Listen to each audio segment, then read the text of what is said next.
ओम योग गंगा या कार्यक्रमामध्ये मी प्रमाणित योग शिक्षिका सौ सरला उपाध्याय। आज एक खूप छान आसन आपण घेऊन आलो आहोत। त्याचे नाव आहे पादहस्तासन। तर प्रत्येक वेळेस आपण बघतो की आसनामध्ये त्या नावामध्ये पण त्याचा अर्थ असतो ना लपलेला। पाद म्हणजे पाय, हस्त म्हणजे हात, पायांना हाताचा स्पर्श केलेला आहे। मग हे आसन दक्षता काय घ्यायची, प्रत्येक आसनामध्ये आपण प्रत्येक व्हिडिओमध्ये बघितलेले आहे की काय दक्षता घ्यायची आहे। उदाहरणार्थ ज्यांना कमरेचा त्रास आहे, ज्यांना समोर खाली वाकायला नाही सांगितले, कमरेमध्ये काही स्पॉन्डिलायसिस, सियाटिका जे काही आहे, ज्यांना गुडघ्यांचे खूप त्रास आहे, ज्यांचं वय जास्त आहे, तर त्यांनी हे आसन करायचं नाहीये। हे आसन विशेष मुलांकडून, लहान मुलांकडून करून घ्या। खूप चांगलं आसन आहे। लहान मुलांना लहानपणापासूनच इथे जर त्यांची फ्लेक्सिबिलिटी राहील तर त्यांना कोणतेही आसन पुढे खूप छान सहजतेने ते करू शकतील। त्यांचा पाठीचा कणा खूप मजबूत राहील आणि ते सहज कोणतेही आसन करू शकतील। उंची वाढण्यास त्यांची मदत होईल, कारण की खूप छान स्नायूवर ताण पडतो। तर कशा पद्धतीने आपण हे आसन करणार आहोत ते आज आपण बघणार आहोत। काय करायचे, दोन्ही हात आपल्याला श्वास घेत श्वासांची जोड घ्यायची। प्रत्येक आसनामध्ये आपण बघत आलो आहोत की श्वासांसोबत करत आहे आणि विशेष म्हणजे आपल्याला प्रसन्न राहून करायचे कोणते आसन, कारण की आपण जसं विचार करतो तसेच आपले इंद्रिय कार्य करत असतात। म्हणून आपल्याला कोणतेही आसन, योग, प्राणायाम, ध्यान हे सगळं आपल्याला सकारात्मकतेने करायचं आहे। तर काय कोणत्या पद्धतीने, दोन्ही हात आपल्याला सावकाश पद्धतीने मागे नेलेले आहेत। इथे श्वास घेतला, आता श्वास सोडत सोडत आपण खाली वाकतोय। बघ, सुरुवातीला एकदम तुमचं हे डोकं इथे लागणार नाही। तुम्ही अपेक्षा करू नका किंवा बळजबरी खूप ताण देऊ नका।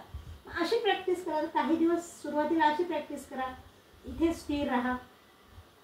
मग नंतर आपोआप तुमचे हात अजून खाली जातील। जसं जसं इथली लवचिकता वाढेल आपोआप ते आसन व्हायला लागेल। थोडा उशीर लागेल। पुन्हा आता बघा, दोन्ही हात जमिनीवर टेकलेले आणि कपाळ गुडघ्याला लावलेले। 1 2 3 4 5। आता सोडताना लक्षात ठेवायचंय, झटक्याने पुन्हा सावकाश, कारण की खूप वाकलोय आपण इथे, म्हणून झटक्याने नाही आपल्याला सरळ व्हायचंय। असं सावकाश सावकाश सरळ व्हायचंय ह्या पद्धतीने। पुन्हा एक वेळेस बघूया आपण। श्वास घेत सावकाश मागे आणि श्वास सोडत सावकाश खाली। पुन्हा हात टेकले आणि कपाळ जे आहे ते गुडघ्याला लावलेलं आहे।